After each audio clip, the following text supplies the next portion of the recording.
महाराष्ट्र में आज कई दिग्गज जो है अपना नॉमिनेशन फाइल करते हुए नज़र आ रहे हैं। बीजेपी हो, एकनाथ शिंदे की शिवसेना हो, उद्धव ठाकरे की पार्टी के कैंडिडेट्स हो, तो शुभ मुहूर्त पर कई जगह पर नॉमिनेशन जो है फाइल किए जा रहे हैं। आदित्य ठाकरे की तरफ से भी वर्ली विधानसभा में फिर एक बार उन्होंने पर्चा जो है वो दायर किया है, लेकिन इससे पहले एक बयान उनकी तरफ से दिया जा रहा था कि वे एकनाथ शिंदे के सामने ठाणे के पास पाखड़ी विधानसभा में भी चुनाव लड़ सकते हैं, लेकिन वहां से शिवसेना यूबीटी की तरफ से केदार दिघे को जो है वो टिकट दिया गया। हमारे साथ बात करने के लिए शिवसेना के नेता संजय निरुपम साहब है। सर, स्वागत है आपका एनडीटीवी में। जो चैलेंज दिया जा रहा था, अब देखा गया कि वहाँ से कोई दूसरा ही चुनाव लड़ रहा है। देखिए, ये बात तो समझ में आ गई कि वो जो चैलेंज था वो एक खोखला चैलेंज था।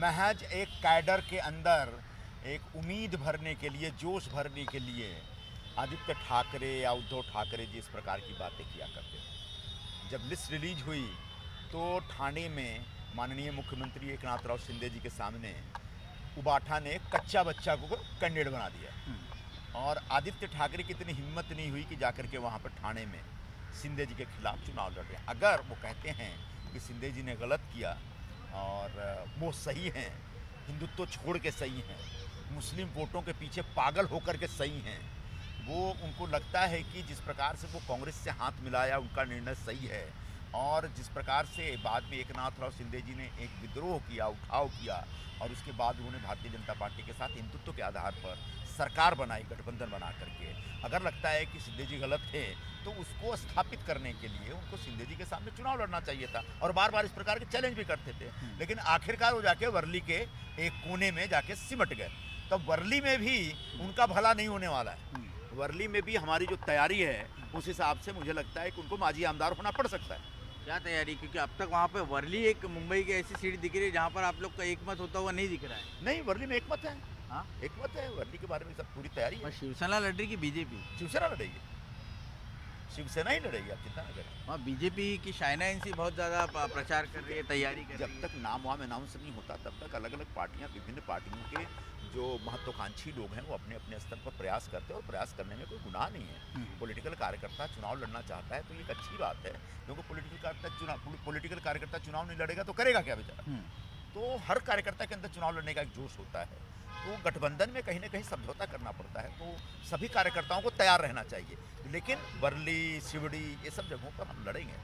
पर एक सर खबर ये भी आ रही है कि दिल्ली में आज बैठक है महायुति की। अब भी 23 ऐसी सीटें बताई जा रही है जिसको लेकर मामला फंसा हुआ है।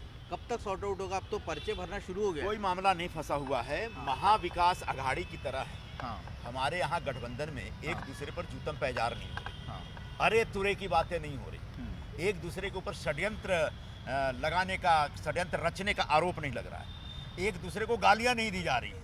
जिस तरीके से कांग्रेस, उबाठा और शरद पवार के पार्टी के बीच एक जूतम पैजार हुई और लगभग 100-125 घंटों से लगातार दिल्ली से मुंबई तक उनकी मीटिंगें चलती रही और कोई निष्कर्ष नहीं निकला। अगर निष्कर्ष निकला भी तो एक फर्जी गणित निकला।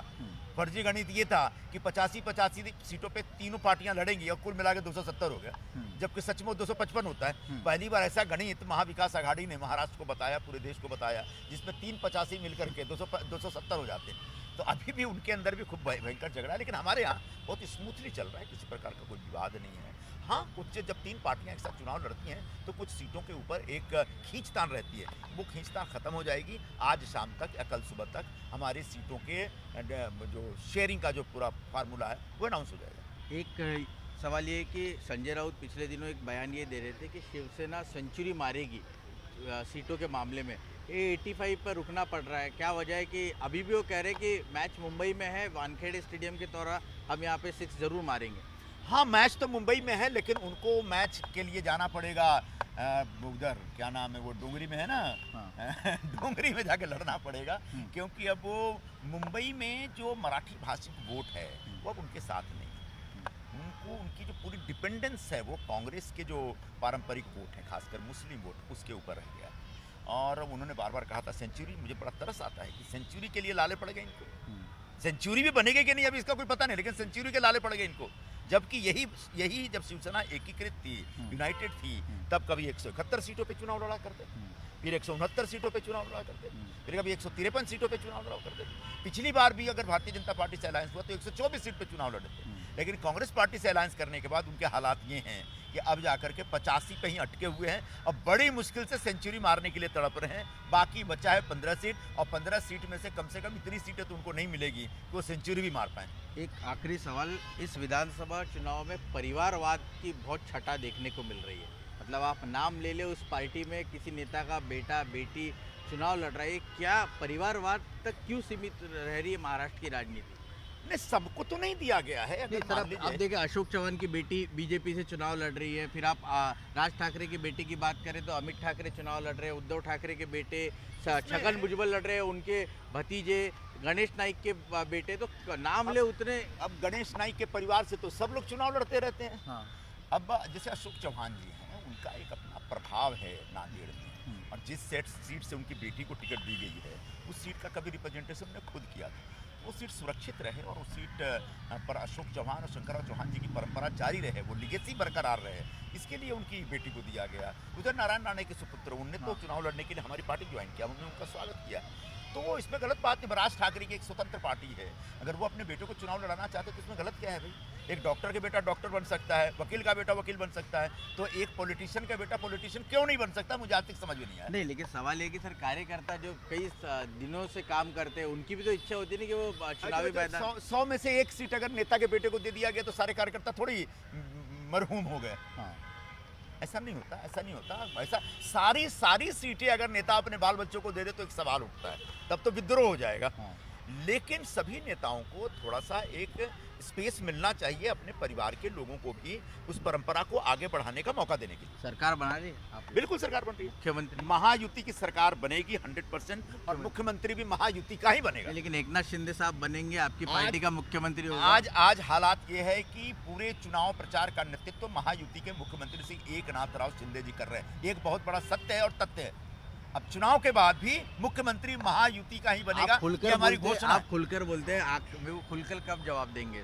खुलकर तो 23 तारीख के बाद दे देंगे, तुरंत। 23 नवंबर के बाद जब एक बार सीटों की संख्या हो जाएगी और उसके बाद हमारी जब मीटिंग होगी तो तीनों नेता बैठेंगे, महाराष्ट्र के तीनों नेता बैठेंगे, और बीजेपी के जो शीर्षस्थ नेता वो सब लोग मिल करके एक फैसला करेंगे और आपको जवाब मिल जाएगा।